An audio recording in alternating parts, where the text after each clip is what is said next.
प्रधानमंत्री मोदी की तीसरी शपथ भारत की विदेश नीति और कूटनीति के लिहाज से भी बहुत अहम साबित होने वाली है। पीएम मोदी ने एक बार ये साबित किया है कि भारत के लिए पड़ोसी प्रथम है। कल आने वाले विदेशी मेहमानों में मालदीव के राष्ट्रपति मोहम्मद मोइज़ू भी हैं। मालदीव से विवाद के बीच मोइज़ू पहली बार भारत आ रहे हैं। पीएम मोदी के शपथ समारोह में आने की सहमति देकर मोइज़ू ने साफ कर दिया है कि अब वो भारत से अच्छे संबंध बनाना चाहते हैं और यही मौका है जब वो भारत से अच्छे रिश्ते दोबारा बहाल कर सकते हैं। देखिए रिपोर्ट।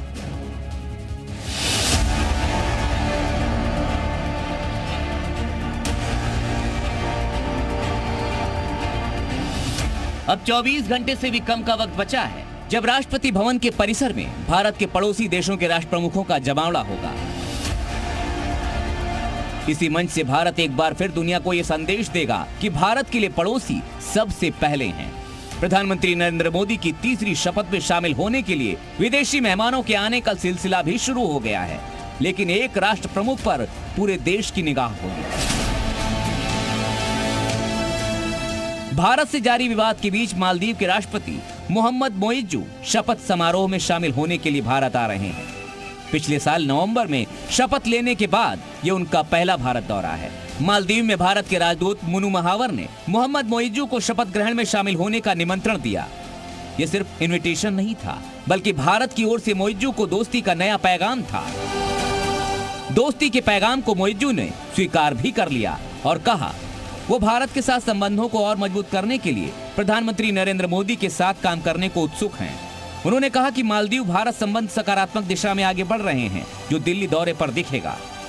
मोइज़ू ने भारत आने से पहले यह संदेश दिया है कि वो अब भारत के साथ विवादों को भूलकर नई शुरुआत करने वाले हैं।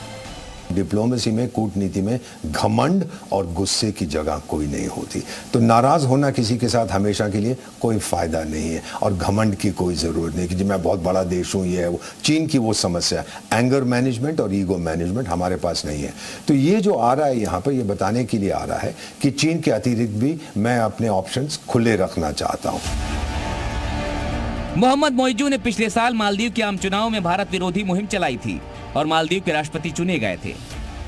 चुनाव जीत कर आने के बाद उन्होंने मालदीव से भारतीय सैनिकों को हटाने के लिए कहा था, जिसके बाद भारत ने मालदीव के समुद्री क्षेत्रों में रिसर्च करने के लिए गैर सैनिक कर्मचारियों को भेजा था।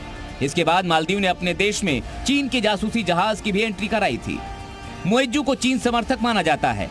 माना जा रहा है कि उन्होंने जो भी फैसले लिए वो चीन के इशारे पर लिए गए, लेकिन जब भारतीय पर्यटकों ने मालदीव से मुंह फेर लिया तो मालदीव के टूरिज्म इंडस्ट्री को भारी नुकसान उठाना पड़ा। भारतीयों के न जाने से मालदीव को हर दिन 8.5 करोड़ रुपए का नुकसान हो रहा है।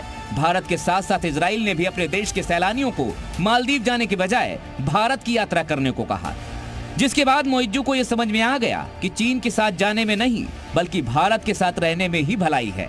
चीन ने भी शायद उसको कह दिया कि ज्यादा पंगा मत ले भारत से, क्योंकि फिर हर चीज के लिए तू मेरे पास भागेगा जैसे पाकिस्तान भागता है। तो एक भिखारी को संभालने में मुझे तकलीफ हो रही है, अब दूसरा भिखारी मेरे सर पे चढ़ेगा तो मुझे फिर बहुत ही दिक्कत होगी। मोइज़ू का मन बदल रहा है तो भारत भी उनका खुले मन से स्वागत करने को तैयार है। मोइज़ू भारत आएंगे, भारत का आतिथ्य सत्कार देखकर वो चीन की दोस्ती भूल जरूर जाएंगे। ब्यूरो रिपोर्ट, जी मीडिया।